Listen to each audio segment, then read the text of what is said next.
Эгер сиз чыркыраган чындыкты, жүрөккө жакын эмоцияны уккуңуз келсе, биздин модераторго жазылыңыз. 10 күндөн кийин саясат күчөйт. Эске сала кетсек, ушул шайлоолордун кесепетинен эл 3 жолу бийликти кулаткан.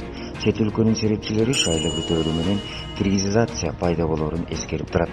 Алардын түшүнүгүндө шайлоодон кийинки революциялар эсинде калгандай. Анысы деле ошондой болуп, эки өлкө башчысы өлкөдөн кобулуп, акыркы өлкө башчысы мөөнөтүнөн мурда мөөнөтүнө жетпей калган. Ушундан улам ушундай болуп кетпесине азыркы бийлик дагы кам көрүп жаткандай. 18 октябрдан баштап бийликтин катаасына көңүл буруп, катуулагандар, чындыкты ачууланып ача айткандардын саны көбөйүшү турган шекени белгилүү. Бул шайлоодон кийин революция болбосун деп тилек кылалы.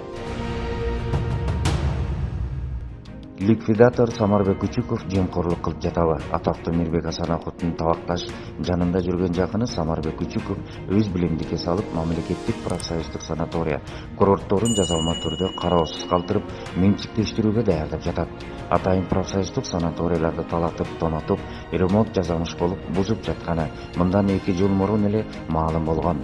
Самарбек Күчүков башчылык кылган Воронцовкадагы Кыргызстан санаториясына миллиондогон сомдорду каратып алып, каратып туруп эле тоногонго өткөнүн, аталган санаторияда көп жыл жетекчи болуп иштеген Маймендиеванын айтып берген видеосу республиканын булуң бурчуна тараган. Эмнеге миллиондогон акчаларды жеңичинен жеген Күчүков Самарбек Айдарканович дагы эле профсоюздан айдалбай, Кыргыз курорт туризм башкармалыгынын башчысынын орун басары болуп турат. Демек профсоюздун биринчиси Мирбек Асанахоновдон кутулбай, анын карааны Самарбек Күчүков аркылуу кайтарылып турабы?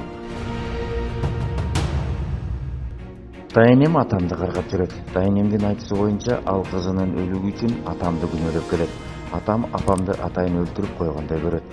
Кээде мен дагы дайынемдин шолоктоп үйлөп айтып берип жатканын угуп, мен дагы атамды жек көрүп кетем. Апам 40-ка чыга элек, 39 жаш мүчөлүгүндө боор оорудан каза болду. Дайынемди атамды күнөөлөгөндө атам өзүнө ылайыктап көңүлдөш күтүп алып, ооруп жаткан апама көңүл бурбай койгондой. Чынында ойлосом ошондой болгон сыяктуу. Анда мен кичинекей элем. Азыр чоңойгондо көздү күртүп келем. Ата-энемдин 2 этаж үйү, 5 комнаталуу элита үйү болгон. Дайынемдин айтканы, ошол дүйнөсүнүн бирин сатып, апамды Индияга алып барып алмаштырып келсе болмок дейт. Жакында бир 65 жаштагы чыккан аксакал Индиядан боорун алмаштырып бериптир. Ошону дайынем угуп алып, күйбөгөн жери күл болуп кетет. Кызынын сүрөтүн карап алып, күнүгө көз жашын төгөт. Мындайда дайынем менен атамдын ортосунда калам. Атам азыр дайынем көңүлдөшү деген аял менен жашайт. Чындык ким тарапта? Мүмкүн мен чындыкты сезген менен аны уккум келбей жаткандыр. Урматтуу окурман, мындай жазууну атайын айткысы келбеген бир даанышман жазып кеткен.